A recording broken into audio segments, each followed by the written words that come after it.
Good evening traders. రేపు market analysis మనం ఈరోజు చేసుకుందామండి. రేపు మార్కెట్ మూవ్‌మెంట్ ఏంటి? అండ్ రేపు లెవెల్స్ ఏంటి అనేది మనం ఈరోజు మాట్లాడుకుందాం. ఓకే. సో మనం ఫ్రైడే రోజు మార్కెట్ చూసుకుంటే ఎటువంటి మూవ్‌మెంట్ లేదండి. సో మార్కెట్‌లో బై చేపిచ్చింది, మళ్ళీ ఇక్కడ బై చేపిచ్చేసింది. సో వాళ్ళందరూ క్లోజింగ్ టైమ్‌లో మళ్ళా ఎగ్జిట్ చేపిచ్చేసిందండి. ఓకే.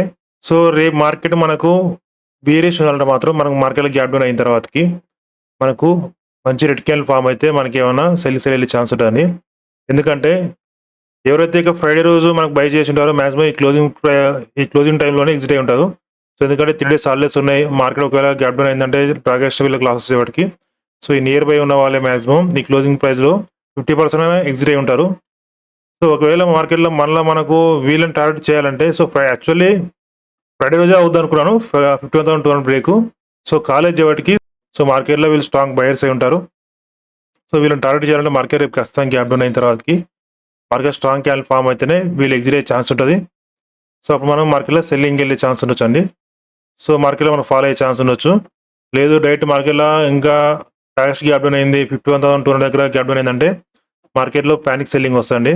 నెక్స్ట్ వచ్చేసి మనకు 51,000 బ్రేక్ అవుతదండి. అండ్ నెక్స్ట్ వచ్చేసి 50,800 అండి. సో మార్కెట్ మనం డ్రాగేస్ట్ గ్యాప్ డౌన్ అయ్యి 51,200 బ్రేక్ అయితే మనకు మంచి సెల్లింగ్ వచ్చే ఛాన్స్ ఉండొచ్చు. లేదు మనకు మార్కెట్‌లో అప్ సైడ్ ఎళ్ళాలంటే మాత్రం ఖచ్చితంగా మార్కెట్‌లో మనకు గ్యాప్ అప్ అయ్యి 51,800 బ్రేక్ అయితేనే మార్కెట్‌లో ఇక్కడున్న సెల్లర్స్ ఎవరైతే ఉంటారో, ఇక్కడ సెల్లర్స్ ఉంటారో వాళ్ళని టార్గెట్ చేసుకొని మనం అప్ సైడ్ ఎళ్ళే ఛాన్స్ ఉంటదండి. నెక్స్ట్ వచ్చేసి 52,000 వరకు వెళ్ళొచ్చండి. సో మాక్సిమం సెల్లర్స్ ఏం చేస్తారంటే ఎవరైతే ఇక సెల్ చేశారో వీళ్ళందరూ ఫ్రెష్ సెల్లర్స్ అయి ఉంటారండి. సో వీళ్ళందరూ ఎస్ఎల్స్ ఎక్కువ ఉంటాయంటే మార్కెట్‌లో 52,000 పైన ఉంటాయి. సో అందుకే మార్కెట్‌లో మనకు గ్యాప్ అప్ అయినా గాని మళ్ళా మార్కెట్‌లో కిందకి పుష్ చేసే ఛాన్సే ఉంటాయి ఎక్కువ. 51,800 పైన మనకు గ్యాప్ అప్ అయిన తర్వాతకి మార్కెట్‌లో స్ట్రాంగ్ క్యాండిల్ పడిందంటే సో మార్కెట్ వీళ్ళందరూ పానిక్‌లోకి వెళ్ళిపోతారు. మాక్సిమం ఎగ్జిట్ అయ్యే ఛాన్స్ ఉంటాయి వాటికి. సో మార్కెట్ మళ్ళా 50,000 బ్రేక్ అవుతూ మార్కెట్‌లో అప్ సైడ్ ఎళ్ళే ఛాన్స్ ఉంటది. సో ఫ్లాట్ ఓపెన్ అయితే మాత్రం మార్కెట్‌లో కన్సల్టేషన్ అయ్యే ఛాన్స్ ఉంటాయండి ఎక్కువ. సో రేపు లెవెల్ వచ్చేసి 51,800 ఫస్ట్ రెసిస్టెన్స్. నెక్స్ట్ వచ్చేసి 52,000 అండ్ నెక్స్ట్ వచ్చేసి 52,200 అండి. సపోర్ట్ లెవెల్ వచ్చేసి మనకు 51,450 అండ్ నెక్స్ట్ వచ్చేసి 51,200 అండ్ నెక్స్ట్ వచ్చేసి 51,000 అండ్ మార్కెట్‌లో 51,000 బ్రేక్ అయిందంటే నెక్స్ట్ వచ్చేసి 50,800 అండి. సో ఫ్లాట్ ఓపెన్ అయితే వెయిట్ చేయండి. ప్రైజెస్‌ని బట్టి మనం ప్లాన్ చేసుకోవచ్చు. బయింగా, సెల్లింగ్ అనేది. నెక్స్ట్ మనం నిఫ్టీకెళ్ళిపోదాం.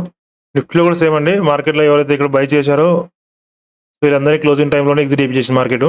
సో రేపు మన సెల్లింగ్ ఉంటే మాత్రం మార్కెట్‌లో గ్యాప్ డౌన్ అయిన తర్వాతకి మంచి క్యాండిల్ ఫార్మ్ చేస్తేనే మన మార్కెట్‌లో కంటిన్యూ సెల్లింగ్ ఉండే ఛాన్స్ ఉంటదండి. లేదు ఫ్లాట్ ఓపెన్ అయితే మార్కెట్‌లో మళ్ళీ ఒకవేళ డౌన్ వచ్చి మళ్ళీ అప్ సైడ్ అయ్యే ఛాన్స్ ఉంటది. ఎందుకంటే ఎప్పుడైనా గాని ఇక్కడ మనకు బయర్స్ అవైలబుల్ లేనప్పుడు, ఎస్ఎల్స్ అవైలబుల్ లేనప్పుడు ఆల్రెడీ క్లోజింగ్ టైమ్‌లో ఎగ్జిట్ చేపించే వాటికి సో ఇక్కడ బయర్స్ మనం టార్గెట్ చేయనీకి లేదు. సో వీళ్ళని చేయాలంటే మార్కెట్‌లో మనకు డైరెక్ట్ గ్యాప్ డౌన్ అవ్వాలా. ఓకే. లేదు ఫ్లాట్ ఓపెన్ అయిందంటే మార్కెట్‌లో జస్ట్ మనం అప్ సైడ్ ఎళ్ళనీకి మార్కెట్ సెల్లర్స్ ట్రాప్ చేసిన తర్వాతకి మళ్ళీ మార్కెట్ అప్ సైడ్ అయ్యే ఛాన్స్ ఉంటది. సో మాక్సిమం మనకు రేపు మార్కెట్ ఫ్లాట్ ఓపెన్ కాకుండా గ్యాప్ డౌన్ గాని, గ్యాప్ గాని అయిందంటే మార్కెట్‌లో మనకు మంచి మూవ్‌మెంట్ ఉండే ఛాన్స్ ఉంటదండి. ఓకే. సో రేపు మళ్ళీ ఒకవేళ మార్కెట్‌లో అప్ సైడ్ ఎళ్ళాలంటే మార్కెట్ మంచి క్యాండిల్ బుల్లిష్ క్యాండిల్ పడిందంటే గ్రీన్ క్యాండిల్ మనకు ఇక్కడ ఉన్న సెల్లర్స్ మనం టార్గెట్ చేసుకుంటూ అప్ సైడ్ ఎళ్ళే ఛాన్స్ ఉంటదండి. సో ఎందుకంటే మనకు మాక్సిమం సెల్లర్స్‌కి, ఎస్ఎల్‌సి అవైలబుల్ ఉన్నాయి కదా మనకు బయర్స్ అయితే అవైలబుల్ అయితే లేవండి. సో అదే చెప్తున్నాను మీకు. ఇక్కడ మనకు టార్గెట్ చేయాలంటే వీళ్ళని మనకు గ్యాప్ డౌన్ అయిన తర్వాత మార్కెట్‌లో బేరిష్ క్యాండిల్ పడితేనే మంచి మూవ్‌మెంట్ ఉంటది. లేదు మన సెల్లర్స్ టార్గెట్ చేయాలంటే మార్కెట్‌లో ఖచ్చితంగా గ్యాప్ అయిన తర్వాతకి మనకు బుల్లిష్ క్యాండిల్ పడిందంటే మార్కెట్‌లో వీళ్ళు బయర్స్ స్ట్రాంగ్ అవుతారు. సో మళ్ళీ మార్కెట్‌లో అగైన్ అప్ సైడ్ తీసుకెళ్ళే ఛాన్స్ ఉంటది వీళ్ళు. సో రేపు లెవెల్ వచ్చేసి ఫస్ట్ రెసిస్టెన్స్ వచ్చేసి 23,600 అండి.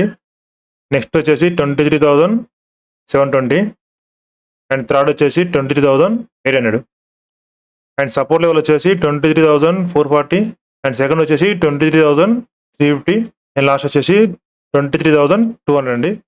సెన్సెక్స్‌లోకి వెళ్ళిపోతే సో ఫ్రైడే రోజు ఎవరైతే బై చేసి ఉంటారో వాళ్ళందరినీ క్లోజింగ్ టైమ్‌లో ఎగ్జిట్ అయ్యి ఉంటారు.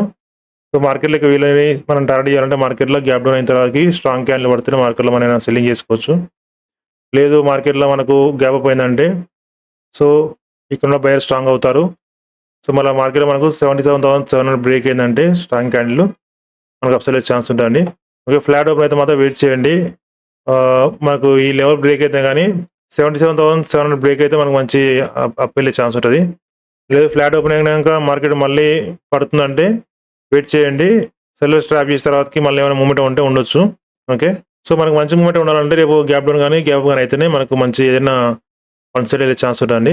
సో రేపు లెవెల్ వచ్చేసి సెన్సెక్స్లో మనకు రెసిస్టెన్స్ వచ్చేసి 77,700, నెక్స్ట్ వచ్చేసి 78,000 అండి, అండ్ థర్డ్ వచ్చేసి 78,250, అండ్ సపోర్ట్ లెవెల్ వచ్చేసి 77,050, అండ్ నెక్స్ట్ వచ్చేసి 76,830, అండ్ నెక్స్ట్ వచ్చేసి 76,550 అండి, ఆర్ 530.